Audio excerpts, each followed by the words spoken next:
మీ పిల్లల బంగారు భవిష్యత్తు కోసం కలలు కంటున్నారా? మీ సొంతింటి కలను నిజం చేసుకోవాలనుకుంటున్నారా? కాకినాడ మరియు కాకినాడ పరిసర ప్రాంతాలలో ఇల్లు స్థలములు ప్లాట్స్ కొరకు సంప్రదించండి. 8096123477. తెలుగు టైమ్స్ టీవీకి స్వాగతం. ఈ వీడియోలో కార్తీక పురాణం నందలి 29వ అధ్యాయంను చెప్పుకుందాం. ద్వాదశి పారాయణ మహిమ.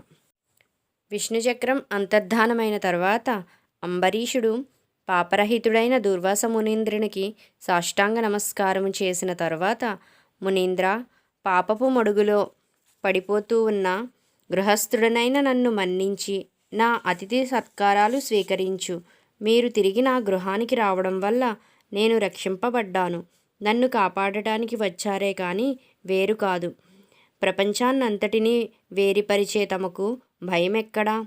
భయమనే నెపంతో నన్ను కాపాడడానికి మరలా మా ఇంటికి వచ్చారు, మరలా దర్శనమిచ్చి ప్రాణదానం చేశారు అంటూ ఉన్న అంబరీషుని దూర్వాస మునీంద్రుని కౌగిలించుకొని ఆనందంతో, ఓ రాజా, ప్రాణదాత తండ్రి అనబడతాడు. నీవు నా ప్రాణాలు రక్షించావు కాబట్టి నీవు నాకు తండ్రివి. నేను నీకు నమస్కరించినట్లయితే నీకు కష్టాలు ప్రాప్తిస్తాయి. కాబట్టి నమస్కరించకూడదు. నిన్ను శ్రమ పెట్టినందుకు తగిన ఫలితం అనుభవించాను. నా కష్టాన్ని బ్రాహ్మణ శక్తిగల నీవు తీర్చావు. నీతో నిస్సంశయంగా భోజనం చేస్తానని అతనితో కలిసి భోజనం చేశాడు. ధర్మజ్ఞుడైన దుర్వాసుడు దయాళుడు, కర్మములు ఎరిగినవాడు, విష్ణుభక్తుడైన అంబరీషుణ్ణి పరీక్షించాలనే ఈ ప్రయత్నము చేసి అతని భక్తిని నిరూపించి అతనిని పొగిడి వెడలిపోయాడు.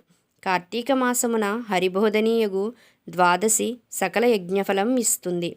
సకల దానాల ఫలితాన్ని ప్రసాదిస్తుంది.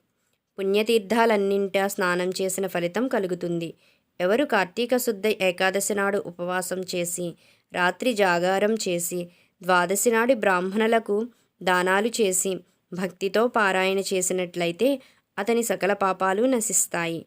కార్తీకంలో శుక్లపక్షంలో విష్ణువల్లభైన ద్వాదశి ఇంచుకంత ఉన్న ఉత్తమ లోకాలు పొందగోరే విష్ణుభక్తులు ద్వాదశిని విడవకుండా పారాయణం చేయాలి. కార్తీక శుద్ధ ద్వాదశి నాడు చేసిన దానం పారాయణ మహాఫలితం ఇస్తుంది. ఈ ఉపాఖ్యానం శ్రద్ధాభక్తులతో వినవారికి అన్ని పాపాల నుండి తొలగిపోయి పుత్రపౌత్రాదులతో సకల సుఖాలు అనుభవించి ఉత్తమ గతిని పొందుతారు అని అత్ర మహర్షి అగస్త్యునకు వివరించారు. ఇది శ్రీ స్కాంద పురాణాంతర్గతి కార్తీక మహత్యం మందలి 29వ అధ్యాయం సంపూర్ణం.